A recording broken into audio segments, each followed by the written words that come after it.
السلام عليكم، اهلا بكم في قناتي سويت اند سوا مع رنا. يا رب تكونوا بخير. لو اول مره تشوفوا فيديو من فيديوهاتي وناويين تشتركوا في القناه، وانتوا بتشتركوا في القناه فعلوا الجرس عشان يوصلكم كل الاشعارات الخاصه بالقناه. عندي فراخ مشويه على الطاسه مش هتاخد اكتر من نص ساعه، وعلى البوتاجاز شكل وطعم ملهمش حل ومش هيتفرقوا عن الجاهز ابدا. بسم الله ونبتدي المقادير. اول حاجه بنجيب كيلو من الوراك او فراخ او صدور او اجنحه او دبابيس ايا كانت اللي انتوا هتعملوه، وهنبتدي بس نفصص كده. يعني انا جايبه وراك فعملهم على قطعتين، وابتديت اعمل فتحات بالسكينه من تحت الجلد كده عشان التتبيله بتاعتي تدخل. تاني حاجة ربع كوباية، المقادير دي لكيلو. ربع كوباية من مية البصل، معلقة كبيرة من الخل، معلقة كبيرة من الليمون، معلقة صغيرة من الملح لو حبات ليلة في التتبيلة، لكن لو مش حبات يبقى معلقة كبيرة من الملح. وهحط نص معلقة صغيرة من الفلفل الأسود، رشة من الزعتر ورشة من البابريكا، ومعلقة صغيرة من صلصة البرطمانات عشان تعزز لي اللون، ومعلقتين كبار من الزيت. هنقلب كله مع بعضه، وهنبتدي نحط في الفراخ بتاعتنا التتبيله بتاعتها كلها، وهنسيبها بقى ليله. الفراخ على فكره ممكن تقعد في التتبيله من ساعتين لليله كامله، فمن ساعتين شغال معاكم ليله كامله شغاله معاكم، بس بتبقى احلى كل ما بتقعد في التتبيله كل ما تبقى احلى.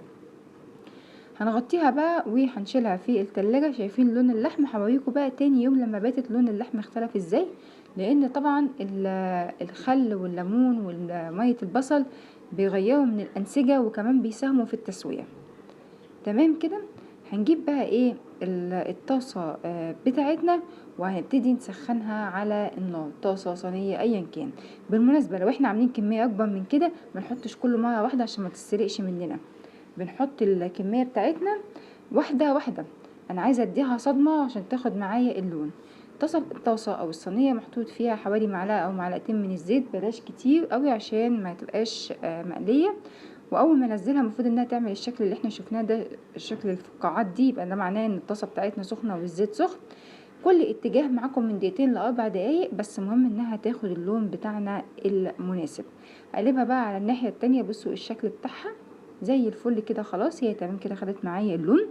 هنغطي ونهدي النار اعلى من تسوية الرز، ومش هنحط مية ولا هنحط اي سوائل. ليه؟ لان الفراخ بتاعتنا اول ما يهدى عليها النار وتتغطى هتنزل السوائل بتاعتها اللي هي الحاجات بقى اللي فيها الدهون واللي تحت الجلد، كل الكلام ده كله هينزل في الصينية بتاعتنا او في الطاسة. وده شكلها لما بعد حوالي 10 دقايق. بصوا كمية المية.